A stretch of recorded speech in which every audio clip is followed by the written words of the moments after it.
Well, I'm curious to get your thoughts about some of the stuff that happened yesterday at AEW All Out because there were some pretty rough and dangerous spots on that show, and I know that you're Mhm. very concerned about safety.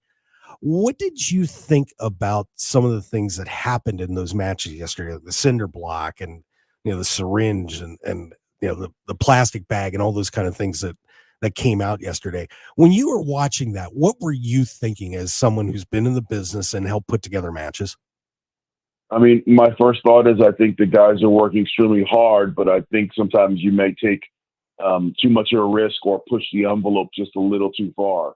Um, each person has different tolerance level for the level of violence they want to see, and sometimes there's turn away violence where people don't want to see it. And once again, I applaud them for working hard and going out there and putting their bodies in line. But sometimes less is more, and I've always been told that from day one. Yeah, because I was discussing with Matt Black on the last hour that some of that stuff is just really tough to watch, especially for if you have kids. And it's I mean I'm okay with color in a match for sure, but some of that stuff, man, I mean, these guys are taking chances. I mean, we've seen people, I remember when Rick Rude got his back broken on a ramp. I mean, Yeah, anything can happen.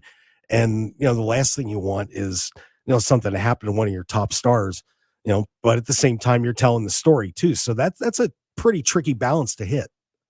it is a fine line, and I've always been of the edict that I was always cautious because I know there's going to be some kid out there somewhere in the country that's going to go try this.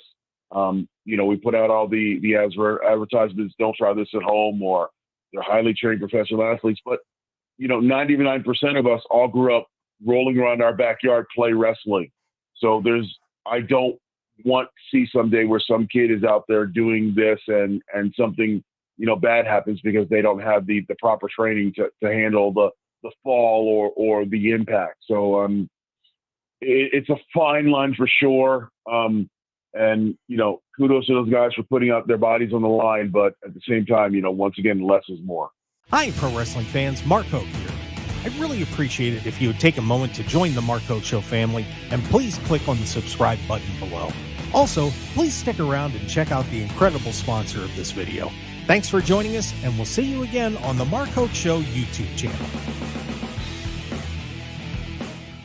It's pro wrestling's newest convention and expo right here in Las Vegas, WrestleConnects, brought to you by Power Play Sports Collectibles. Join us Saturday, September 14th from 10 a.m. to 5 p.m. at the Tuscany Suites and Casino. Featured guests include the $1 Million Man, Ted DiBiase, Greg the Hammer Valentine, D'Lo Brown, Maria Kanellis, AEW's Brian Cage and Melissa Santos, Lisa Marie, formerly known as Victoria and Tara, Kenny King, King, former UFC champion Misha Tate, and many more, plus a ton of terrific vendors to find rare wrestling memorabilia. Go to markhokeshow.com and click on the WrestleConnects banner to get your tickets, or call 702-459-7529 for more information. So get your tickets now and join Mark and an all-star lineup for a terrific time at WrestleConnects.